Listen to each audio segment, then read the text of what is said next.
سلام به شبکه ایران اینترنشنال. تو رو خدا به داد ما مردم برسید.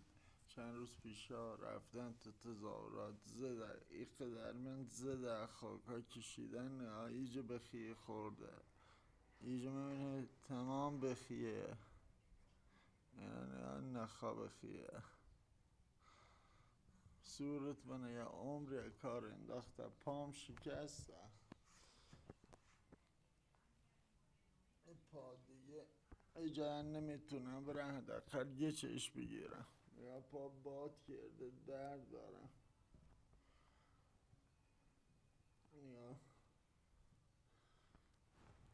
تر خدای دنده هایی سمتم شکسته فکر میکنم میترسم بیمارستان برم. تر خدا کمکم کنه، تر خدا کمکم کن. سلام منو به شعبانو برسونید، بگی به داد ما مردم ایران برسه.